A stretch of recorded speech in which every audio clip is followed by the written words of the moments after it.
Yo, what's up mga kaibigan? Nali na tayo magkwentuhan matapos ang first round exit sa playoffs. Ayon kay Jovan Buha, ang Lakers reporter ng The Athletic ay inaasahan na papatalsikin na ng Lakers si Coach Darvin Ham bilang head coach ng kanilang team. As early as tomorrow ay posible nang mapaalis si Ham sa kanyang pwesto at magsisimula na ang Lakers na maghanap ng panibagong head coach. Ilan sa mga pangalan na kinoconsider ng Lakers ayon kay Dave McMenamin ng ESPN ay si JJ Redick at Tyronn Lue.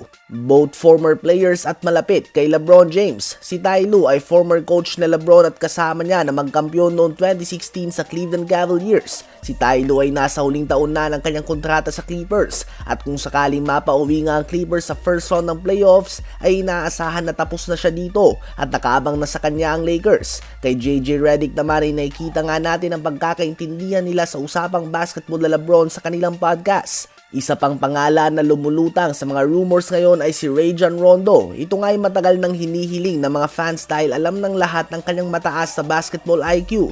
Habang isa pa na inaasahan na kandidato din ay ang Lakers skills coach Phil Handy. Sa mga fans ng Lakers, sino ba ang gusto nung pumalit kay Coach Darvin Ham?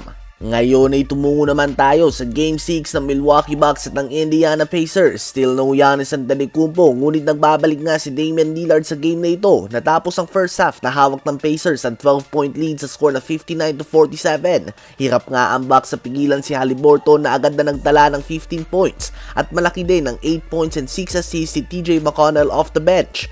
Habang sa Bucks naman ay 14 points si Dame, 14 points din si Brook Lopez, 9 points 8 rebounds si Bobby Portis Jr. at 7 points 5 rebounds na din si Middleton, ngunit 1 point pa lang nga natatanggap nila sa kanilang bench. Sa second half naman ay tinambakan na nga ng Pacers ang Milwaukee Bucks at nanguna dyan ang mga bench players hanggang sa tuluyan na nga nilang tinapos ang season ng Bucks sa score na 120-98.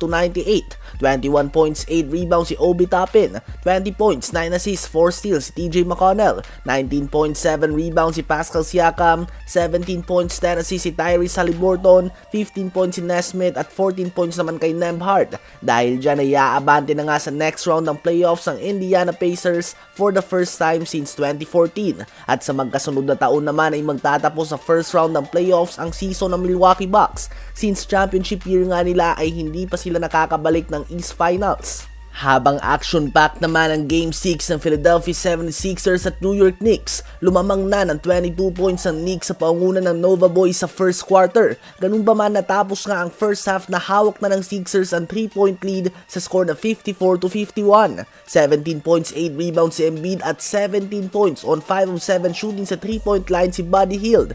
30-0 ang bench scoring in favor of Sixers. Ang second half ay naging dikit pa din, ngunit takeover mode nga si Bronson at ang Nova Boys sa mga huling minuto. Magkakasunod na puntos ang kanilang ginawa at tuluyan ng tinapos ang season ng Sixers sa score na 118-115. 41 points 12 assists si Jalen Bronson, 19 points 9 rebounds si OG Anunoby, 23.7 assists si DiVincenzo at 16 points 14 rebounds 7 assists si Josh Hart. Kasado na ang tapatan sa second round ng Eastern Conference ng Knicks at ng Pacers.